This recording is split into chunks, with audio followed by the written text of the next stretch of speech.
네, 정치여담여담 김기영 국민의힘 대변인, 김진욱 더불어민주당 중앙선대위 대변인과 함께하겠습니다. 두 분 어서 오십시오.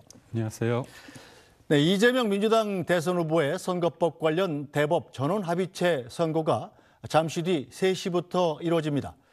대법원이 어떤 결과를 내놓든 정치적 파장이 클 걸로 보이는데요.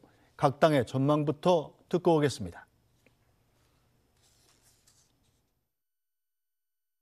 무죄를 확신합니다. 그래서 상고 기각 판결을 내릴 거다 이렇게 생각하고요. 2심에서의 판결이 기존의 대법원 판례를 거의 완벽히 따른 교과서적인 판례였습니다. 그렇기 때문에 2심의 그런 대법원 판결에 따른 결론을 대법원이 이 짧은 시간 내에 뒤집는 것은 사실상 불가능하다 그런 생각이 들고요. 대선을 코앞에 두고 가장 대통령 당선이 유력한 후보를 사법부에서 그 출마 자격을 박탈하는 것은 그야말로 법원이 그 선거에 개입하는 그런 부분이 돼서 사법부가 그런 무리한 그 판단을 하지 않을 거다 그런 확신을 가지고 있습니다. 지금 국민들은 법원마저 정치 논리에 굴복할 것이냐고 묻고 있습니다. 실제로 선거법 위반 재판이 633이라는 규정을 지켰다면 또 그 밖의 범죄 재판들이 그토록 하염없이 시간을 끌지 않았다면 지금 대선 구도는 완전히 달랐을 것입니다. 지금의 혼란에는 재판 지연을 방조 내지 묵인한 일부 판사들의 책임도 상당히 크다는 점을 분명히 밝혀둡니다.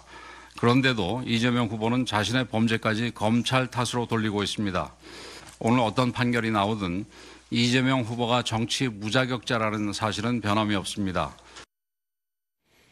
네, 자 대법원 선고까지 이제 1시간도 채 남지 않았습니다. 자, 김진욱 대변인, 이 당안에서 지난번에 헌법재판소 탄핵 때는 좀 긴장감이 있지 않았습니까? 이번에는 어떤가요? 그래서 이번에는 뭐 이미 이재명 후보로 확정이 되어 있고 또 선대위도 발족을 했고 그리고 지금 본격적인 선거운동, 사실상의 선거운동과 같은 이 간담회나 이런 것들이 계속돼서 진행되고 있기 때문에 당내에 그런 긴장감은 좀 없는 것 같습니다. 그리고 지난 항소심에서 항소심 재판부가 한 100여 쪽에 가까운 그런 결정문을 쓰면서 상당히 자세하게 그리고 대법원의 그동안의 역대 판례들이라든가 이런 부분들을 많이 인용을 했습니다. 그래서 이번에 이 상고 기각이 거의 뭐 그 확실시 된다 이런 믿음이 있고 또 설령 만약에 파기환송이 되는 상황이 생긴다 하더라도 그것이 이재명 후보의 어떤 후보로서의 지위가 변화되는 그런 상황이 아니기 때문에 뭐 그 점에 대해서 당에서는 뭐 걱정하는 분위기는 없다 이렇게 말씀드립니다. 네, 자 김기영 대변인, 국민의힘에서는 뭐 다른 쪽으로 기대를 하고 있죠? 네, 아무래도 이게 공직선거법의 허위사실 공표라는 게 어떤 취지냐, 어떤 정치인이 당선을 목적으로 해서 뭔가 거짓말을 허위사실을 유포했을 때 아닙니까? 그렇다면 그거는 수용자 관점, 유권자가 이거를 어떻게 해석하느냐, 유권자가 어떻게 받아들이냐가 굉장히 중요한 겁니다. 근데 이재명 후보가 국토부의 어떤 공문에 대해서 본인이 협박을 받았다, 요청인데도 불구하고 그걸 협박을 받았다고 하는데 단순한 협박이 아니라 직무유기 혐의로 뭐 고발 조치하겠다 그런 식으로 아주 명확하게 얘기했거든요. 그래서 이거는 사실에 근거해서 실제로 협박을 받은 사람이 있거나 본인이 협박을 받았다고 하면 그 증명을 해야 되는데 그런 사실에 관련이 없고 2심에서는 사실의 영역인데도 불구하고 이거를 견해와 인식의 영역으로 국한을 했습니다. 그래서 이재명 후보가 그거에 대해서 본인이 협박을 받았다, 지극히 유권자의 입장이 아니라 이재명 후보의 입장에서 사실상 이재명 후보와 빙의된 상태에서 이렇게 판결문을 썼다는 자체가 봤을 때 보통의 상식을 가진 사람 입장에서 이걸 받아들일 수 있는가. 그래서 저는 긴 시간이 필요 없기 때문에 사실관계나 증거는 1, 2심이 같습니다. 법률을 어떻게 적용했느냐, 법률 적용에 있어서 문제가 있다면 저는 유죄 취지의 파기환송은 나올 수 있다 이렇게 봅니다. 네, 자 대법원이 어떤 판결을 내릴지 아래 3가지 경우에 중에 하나에 해당할 겁니다. 화면 좀 띄워주시죠. 자, 대법원이 상고 기각, 즉 무죄를 확정하는 경우입니다. 자, 그렇게 되면 이재명 후보는 사법 리스크를 벗고 대선에 출마할 수 있게 되죠. 두 번째는 대법원이 유죄 취지로 파기환송하는 경우입니다. 자, 그렇게 되면 출마는 가능합니다만 이 당선 후에 논란이 커질 수 있습니다. 자, 그리고 마지막으로 아주 낮은 확률로 기대가 되는 얘기지만 파기 자판을 내리는 경우가 아예 불가능한 건 아닙니다. 자, 파기해서 대법원이 스스로 선고를 내린다는 뜻인데 여기서 대법원이 자판을 벌금 100만 원 이상으로 형을 확정했을 때에는 이재명 대표의 대선 출마가 아예 법적으로 불가능해집니다. 자, 김진욱 대변인, 1번의 경우로 지금 보고 있는 거죠. 사법 리스크 벗고 대선 출마하는 경우로 낙관적으로 볼 것 같은데, 자, 만약에 파기환송 같은 게 되는 경우에 이 논란이 커질 수 있지 않습니까? 그러니까 파기환송, 저희는 일단은 뭐 상고 기각을 통해서 이재명 후보의 무죄를 확정받을 것이다, 이렇게 뭐 전적으로 다 예상을 하고 있고요. 혹여라도 지금 유죄 취지의 파기환송이 된다고 하더라도 두 가지의 경우가 있는 거 아니겠습니까? 일단은 100만 원 이 형량이 벌금 100만 원 이상인 경우와 이하인 경우인데, 이하인 경우에는 아무런 문제가 되지 않을 겁니다. 형이 확정된다고 하더라도 뭐 이재명 후보의 피선고권이 문제가 되는 그런 상황은 아닐 테니까요. 그러나 이제 100만 원 이상일 경우에 그것이 확정된다라고 한다면 이제 이재명 후보의 피선고권이 박탈되는 상황이 올 수도 있는데, 그것이 과연 6월 3일 대선일 이전일 것이냐, 사실 그거는 불가능하다라는 게 이 법조계의 중론입니다. 어차피 파기환송이 돼서 항소심 재판부로 간다고 하더라도 다시 이 행정적인 절차나 이런 부분들을 거치고 이 형량을 담당해서 선고까지 이루어지게 된다면 아마도 6월 3일 조기 대선 이후에 있을 일이기 때문에 그 점에 대해서도 크게 염두에 두고 있지 않다, 이런 말씀드리고, 또 마지막 세 번째는 이제 파기 자판인데, 네. 지금 대법원에 같은 경우에는 많은 이 법조인들이 얘기를 했습니다만 법률심을 하는 곳입니다. 그래서 이게 유죄 취지로 올라간 것을 대법원이 무죄 취지로 스스로 판단할 수는 있습니다만, 이렇게 무죄 취지로 올라간 것을 유죄 취지로 해석을 하게 되면 형량을 정해야 되는데 대법원이 형량을 정하는 것은 아니지 않습니까? 그렇기 때문에 다시 한번 항소심 재판부로 내려오는 거고, 지난 20여 년 동안 이 무죄 취지로 올라간 것이 유죄 취지로 뒤바뀌면서 파기 자판된 경우는 한 번도 없었다라는 것이고요. 제가 짧게 마지막으로 사례 하나만 좀 소개시켜드리면, 네. 지금 이 조희대 대법원장님 체제에서 있었던 사례입니다. 작년 10월 말에 정읍 시장이 이 TV 토론회에서 허위 사실을 공표한 그 혐의로 1심에서 또 2심에서 공이 마찬가지로 각각 1,000만 원씩의 벌금형이 처해졌었는데, 이것이 대법원에서 무죄 취지로 파기 환송된 경우가 있었습니다. 그러면서 그 대법원이 했던 말 중에 가장 핵심이 뭐였냐 하면, 의심스러울 땐 피고인의 이익을 중심으로 본다는 형사소송법의 원칙에 입각했다라는 이제 판단을 하거든요.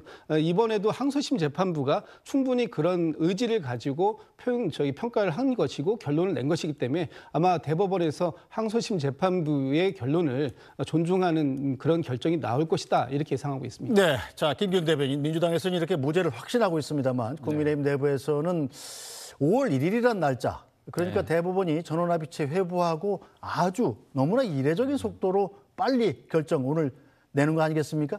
이것이 바로 민주당한테 후보를 교체할 시간을 주려고 그러는 거다, 이런 해석까지 하는 분들이 있더군요. 그러니까 2심에서 무죄를 받았기 때문에 무죄가 나올 거면 이재명 후보에게 날개를 달아주는 격 아닙니까? 무죄라고 받았으면 그 최종 결과가 나오지 않더라도 유권자들 입장에서는 무죄로 생각을 할 겁니다. 근데 그럼에도 불구하고 대법원이 현상 유지가 아니라 현상 변경을 위해서 시간을 확 당겼다는 거죠. 그렇다면 이른바 우리가 뉴스를 볼 때 특이사항이 있느냐를 보면, 요번에 특이사항, 대법원이 유권자한테 보는 시그널은 뭐냐면 본인들이 볼 때 항소심의 어떤 결정, 그 판단이 너무 일방적이고 법 적용이 잘못됐다고 생각하는 분들이 많은 것 같아요. 그렇기 때문에 본인들이 이걸 바로 잡아야지만 선거를 앞두고 국민들이 정당한 정보, 정확한 정보를 근거로 해서 판단을 내려야지 대통령이 민주적 정당성을 가지고 있는 거 아닙니까? 무엇보다도 이재명 후보 같은 경우는 본인이 수많은 재판을 받고 있는 와중인데도 불구하고 본인이 대통령이 되면 재판이 중지된다, 이런 식으로 어떻게 보면 일방적인 본인의 생각을 다수설이란 이 얘기로 어떻게 보면 국민을 호도하고 있다고 봅니다. 그런 관점에서 대법원의 입장에서는 유권자들에게 정확한 정보를 주기 위한 일환으로서 633 원칙이 있지 않습니까? 네. 그렇다면 3개월 이내 하면 되는 겁니다. 충분히 분석하고 해석할 수 있고 판단할 수 있는 시간이 있기 때문에 지금 하는 게 맞다 이렇게 봅니다. 예, 자, 이재명 대표의 선거법 위반 사건 1심 결과가 나왔을 때, 2심 결과가 나왔을 때 공교롭게 또 이 시간이어서 저희가 생방송으로 진행을 해드렸는데 전부 자, 2번 모두 이 방송 패널들이 전부 다 당황했던 기억이 있습니다. 1심 때는 아니 너무 무거운 판결이 나와서 당황했었고 2심 때는 또 갑자기 또 무죄가 나와서 당황했었어요. 그렇기 때문에 이런 대법원의 판결을 놓고 이런저런 예상들이 상반되게 나오는 것 아니겠습니까? 그럴 수 있습니다. 그러나 저희가 봤을 때는 1심에서도 이것은 너무나 과도하게 법 적용을 한 것이다. 이렇게 이제 판단들이 됐었던 것이고 또 2심에서 모든 사안에 대해서 항소심 재판부가 무죄를 내렸다라는 부분에 대해서는 항소심 재판부가 상당히 많은 부분을 고심했고 그 부분을 아주 정밀하게 대법원의 판례를 많이 갖다가 그 법 적용을 했다라는 부분에 있어서 저는 당연히 그렇게 적용을 했어야 되는 것이다라고 보고요. 지금 왜 이 시점에 이렇게 빠르게 대법원이 판단했는가? 물론 대법원도 나름의 원칙을 가지고 법리를 가지고 하겠습니다만 아무래도 지금 이렇게 빨리 했다고 해가지고 열흘이란 기간 동안 민주당이 후보를 교체할 것이다. 교체할 시간을 줬다라고 얘기하는 것은 국민의힘의 희망사항에 불과하다. 지금 대법원이 그런 정도의 어떤 그 정무적인 판단, 또 정치적 판단, 사법적인 판단을 넘어서는 판단을 한다는 것은 저는 그 대법원에서는 그렇게 판단하지 않았을 것이다라는 좀 강한 믿음을 갖고 있고요. 지금 국민의힘에서는 이재명 후보에 대한 이 선거법 그 논란이 1심과 같은 이 징역형이 반드시 구형이 되어야 되는 것이다라고 얘기하고 있습니다만 이것이 보는 사람에 따라서 특히 1심에서 얘기했던 것은 어떤 그 인식의 영역이 아니라 어떤 사실의 영역이다 이렇게 판단했던 건데 이런 것들을 과거에 대법원에서 확립되었던 판례로 놓고 항소심에서 따져본 결과 이것에 대해서는 충분히 할 수 있는 범위 내의 그런 발언이었다 이렇게 보고 이것을 허위 사실의 공표다라고 그 판단하는 것은 과도하다라는 그 판단 아니었습니까? 저는 항소심의 판단이 그대로 적용이 될 것이다 이렇게 보고 이번 기회에 차제에 이 선거법 공직선거법 256조 제2항에 있는 허위 사실 공표와 관련된 부분에 대해서 대법원이 좀 명확한 판단을 좀 한번 정립해보는 그런 계기가 되는 상황이 되었으면 좋겠다는 생각도 합니다. 네, 김기영 대변인. 그러니까 사실의 부분에 대해서 거짓말을 했는데도 불구하고 자꾸 기억이다, 견해다, 인식이다 얘기하면 누구나 다 얘기하면 될 것 같아요. 흔들릴 수 없는 사실이 있습니다. 뭐냐면 백현동 관련해서 국토부가 협박을 해서 본인이 자연녹지에서 준주거 지역으로 4단계 상향을 시켰다고 이재명 후보는 얘기를 하고 있지만 대법원 확정 판결 나온 게 있습니다. 이재명 후보 성남시장의 선대 본부장을 했던 김인섭 씨가 대법원 확정 판결을 받아서 이른바 로비스트 일을 해서 4단계 상향이 됐다는 게 대법원 확정 판결이 됐습니다. 이재명 후보가 당시 왜 이런 거짓말을 했을까요? 백현동, 다시 말해서 제2의 대장동이라고 하는 그 의혹에 대해서 본인은 이거에 대해서 관련이 없다 얘기를 하면서 이런 의혹은 내가 김인섭 씨나 어떤 의혹이 있는 게 아니라 개발업자에 대해서 뭔가 해준 게 아니라 국토부의 협박 때문에 압박 때문에 해줬다 이렇게 얘기를 한 부분이거든요. 그래서 단순하게 본인의 감정이나 어떤 의견을 제시한 게 아니라 본인이 충분히 그거를 부인했어야 될 이유가 분명한 겁니다. 그런 차원에서 어떤 목적성이 뚜렷하고 제가 앞서 말씀드렸지만 김인섭 씨의 대장동 확정 판결이 나왔기 때문에 그게 사실에 근거해서 이번에 바뀔 수밖에 없는 강력한 증거가 된다는 말씀을 드립니다. 네, 자 김기영 대변인은 지금 이재명 대표의 선거법 위반이 허위사실 공표가 유죄라는 취지로 얘기를 하고 있는데요. 그것이 사실인지 이 여부를 가리기 위해서 지금 검찰이 이재명 후보를 대장동과 관련된 부분으로 기소해서 지금 재판을 받고 있는 거 아닙니까? 이 부분에 있어서 얼마든지 지금 말씀하신 부분이 사실 여부는 그 재판을 통해서 가려질 일이다. 지금 얘기하고 있는 이 선거법상에서의 대장동과 관련된 부분에 대해서는 김인선 씨를 알았는가 몰랐는가 하는 부분과 또 이 백현동 부분에 있어서 그 국토부에서 어떤 압력으로 느낄 만한 다소 이재명 후보가 당시 그 과정을 설명하는 과정 속에서 협박이다라고 하는 좀 다소 과장된 표현이 있을지 모르겠습니다만 그런 부분들에 대해서 느꼈는가 하는 부분에 대한 인식적인 영역이 있었는지 이 부분에 대한 것이 지금 이 선거법 재판의 핵심이고 그리고 이 인식의 영역을 자꾸만 저희 국민의힘이나 뭐 다른 법조인들께서는 유권자에게 검찰에서는 유권자에게 어떤 영향을 줬는지를 가지고 평가해야 된다라고 하는데 이 부분에 있어서의 평가는 객관적으로 측정할 수 있는 부분이 아니에요. 과연 이재명 후보가 당시에 이 발언을 할 당시에 어떤 인식의 상태 속에서 이 발언을 했는가 그리고 이 발언이 사실상 공직선거법에서 규정하고 있는